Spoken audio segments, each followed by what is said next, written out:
Welcome to Popternative, where we dive into topical discussions from the worlds of pop culture, social media, and sports.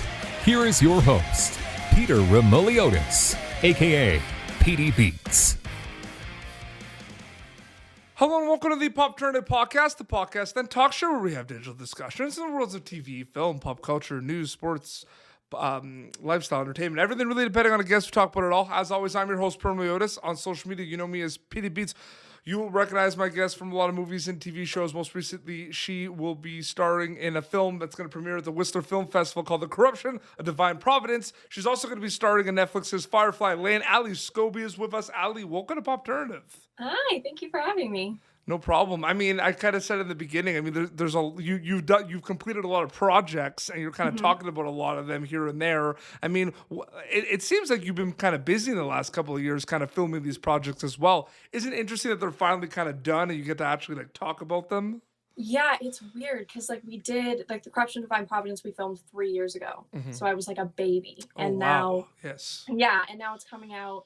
And we're talking about it. It's funny, I've been doing so many interviews, and it's hard to remember a lot of the things that we did 3 years ago, and even watching the film that's from so long ago is hard to watch, and making different choices that you wouldn't have necessarily made now. But it's great that everything's coming out, and finally able to talk about it is really fun. So this film, talk a little bit about it. What can people expect from this film? I understand it's a lot of heavy subject line, but talk a little bit about kind of what was like filming, like doing this film, and talk a little bit about what it's like that it's premiering on like the digital Whistler Film Festival. That's really exciting as well.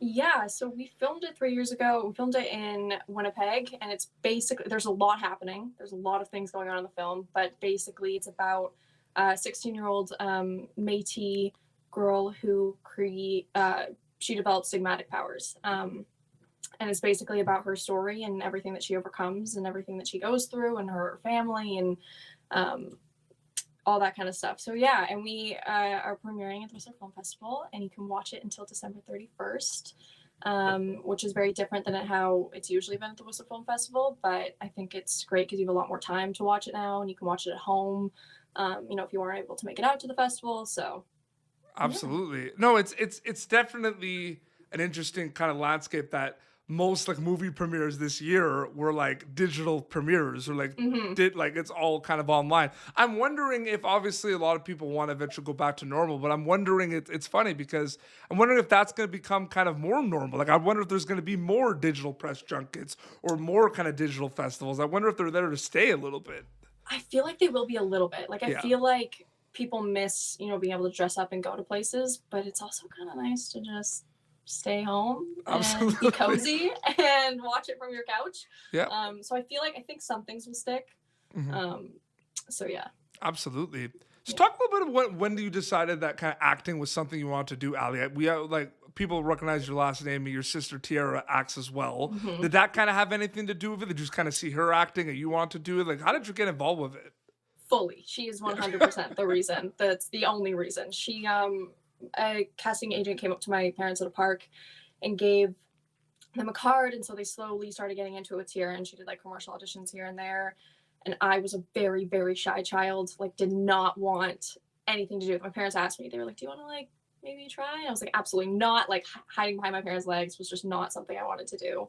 And then as I got older and I saw Tiara doing it more and more as a younger sibling, I was like, well, if she's doing it, I want to be just like her. So then I basically started doing it solely based on that. And then the older I got, I realized that I actually really loved it and started going from there. Absolutely. So, and it's all owned, it's all her. So. It's interesting because Vancouver is always kind of known for, I think what they call it, Hollywood North, I think they call it sometimes, or something like that. It's known to, there's a lot of productions always being filmed in Vancouver. Yeah.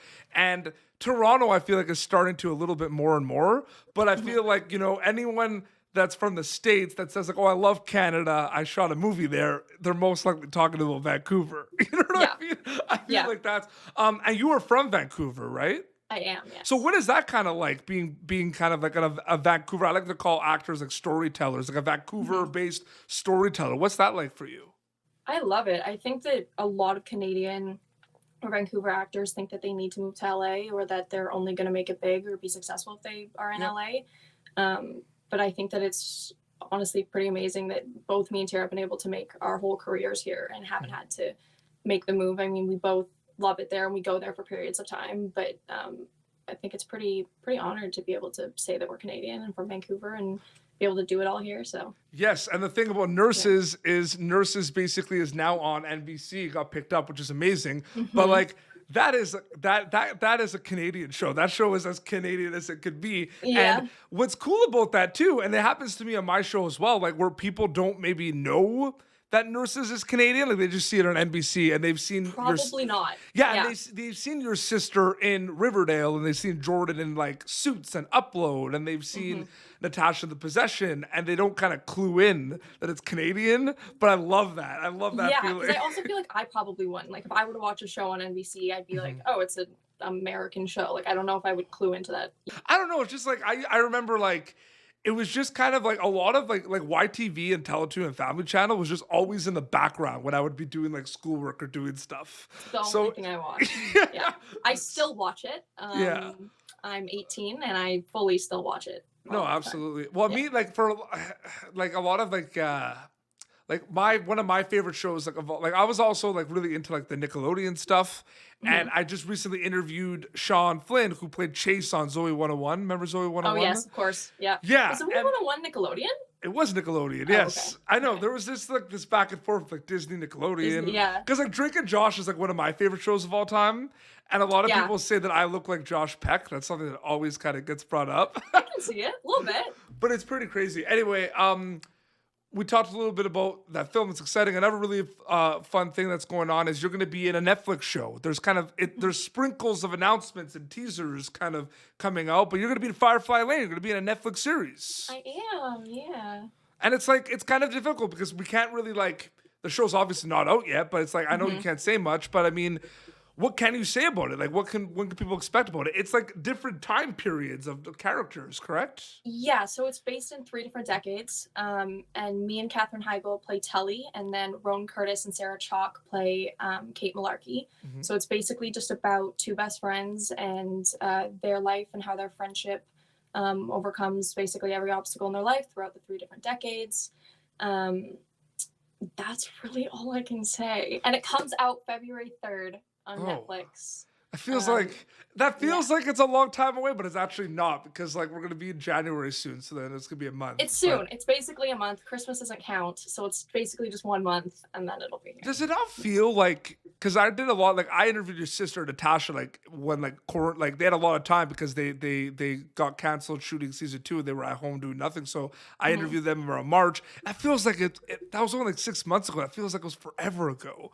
Like I know. I've been talking to this about people. It's weird because the year itself, like now that it's coming to an end, feels so like quick, but also long. Like March period feels very, very long, but also like it feels like we've had like 3 years in 1 year. Like it doesn't feel like I don't even know what year it is. Absolutely. Honestly. I want to kind of go back to your film because it's an exciting time as well. What were some? I know you shot that 3 years ago, but like what were some kind of learning experiences for you as an actor on that film, Ali?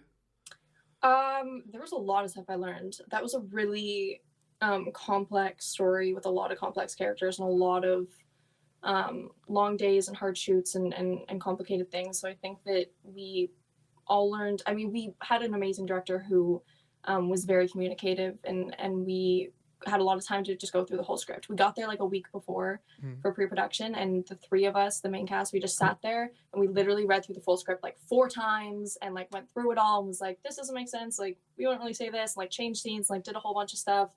So learning to like speak about things that you're not comfortable doing or things that just you think are weird and that 15-year-old wouldn't say, which a older director wouldn't know that anyway. So being able to speak your mind and I think was one of the main things that I learned. Yeah. Did you and Tiara go to a school that was like maybe a bit performance arts based, or was it like did your high school have like productions at all? No way. No, we went to a very small public school in downtown Vancouver that had like very small shitty drama program that put on like we didn't even have a stage. They put it on like in the drama room with like just a black backdrop, and it was very small. So. Yeah, because I went to So I like I went to a school in Montreal that was like very performance arts based, and now it's like I thought it was very performance arts based like back then, but now Mhm. it's like they're in Glee championships and like they're doing all this like it's Wow. insane.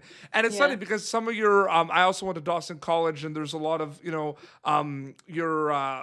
sister's nurses co-stars like Tristan DeLala, like they went there as well. And like Mhm. I feel like it's interesting because I feel like it's like people either went to a school that was like really performance arts based, or the Mhm. school they went to was not. Like there's no in between.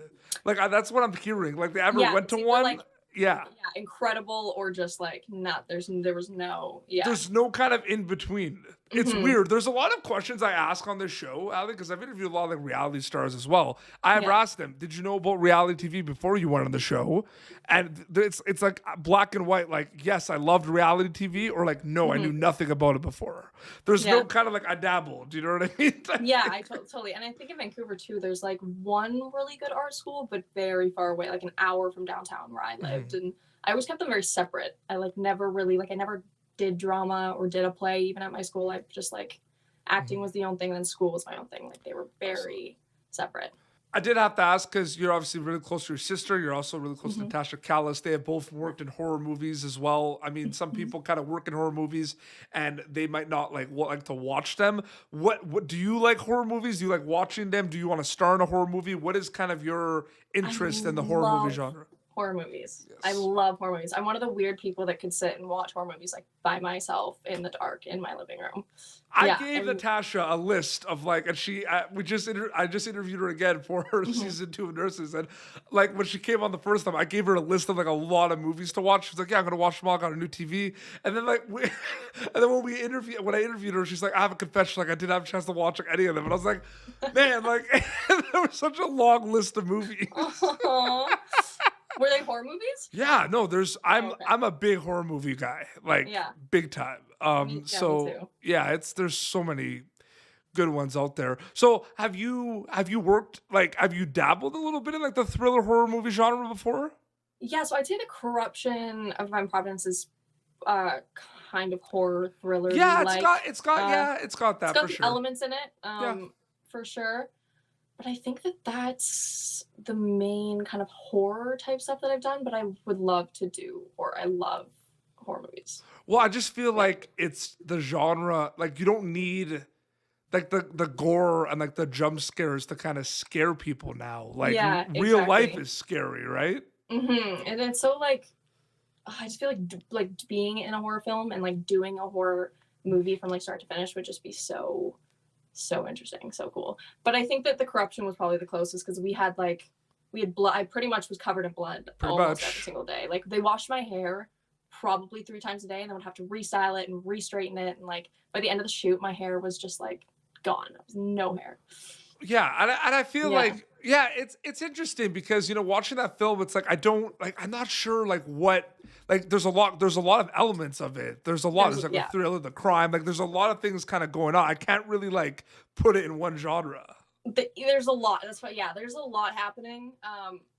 Because Jean, who I play, she just can't catch a break. There's so many things that go on where she just like, oh, she's okay now, things are gonna get better, and then something else big happens. So Mhm. I think that like the underlying message of it is more of just like being true to yourself and trusting yourself and being able to make decisions for yourself and doing what you think is right, even if it may not be the easiest thing to do. Because like you said, there's so much going on in the film, but like if you really strip it down, I think it's about, not giving up I at feel like all. I say that it's funny like because I watch a lot of movies basically Mhm. because I do a lot of these interviews, and there's a lot like I find like that's like literally the theme of a lot of movies I'm watching. Like there's so much going on in it, and I'm just like, Mhm. what is happening right What is now? happening? Yeah. Trying to fit like 3 movies into one movie. But I mean that's pretty Mhm. remarkable that people are able to do that. I mean that it was a great film, and people are going to be able to check it out at the Whistler Film Festival, which is Mhm. really exciting. Ali, thank you so much for coming on the show. I really Of appreciate it. course. Thank you for having me. Absolutely. So now you're not so now Tiara's not the only Skovbye that's been on the show. Exactly. I couldn't let her steal all the spotlight. I had to come in here as well. Absolutely. So obviously people can watch that film, Corruption. It's going to be available at the film festival, the Whistler Film Festival. Yes, the Whistler Film Festival. Absolutely. And they could just sign up and watch all the movies online, right? Yes, you can just go to the website and then you can look up any movie that you want, and then you can buy a ticket and then you can watch it from your living room. And then we'll be excited to watch Firefly Lane in February. Yes, February 3rd, Firefly Lane. It's amazing. Yeah. And where can people follow you on social media to keep up to date with everything? Yeah, so my Instagram is ali.skovbye, and then my Twitter is just ali.skovbye. Amazing. Well, So, thank you so much for yeah. doing this. And Of course. congrats with everything you've kind of accomplished so far. It's awesome to see. Thank you. No problem. Well, this has been Popternative, youtube.com/Popternative for previous episodes. Until next time, this is Ali Skovbye and Petey Beats signing off. Thank you for tuning in to Popternative. Make sure to check out our past episodes of Popternative on YouTube. Be sure to like Popternative on Facebook and follow us on Twitter. This has been an Autograph Communications production.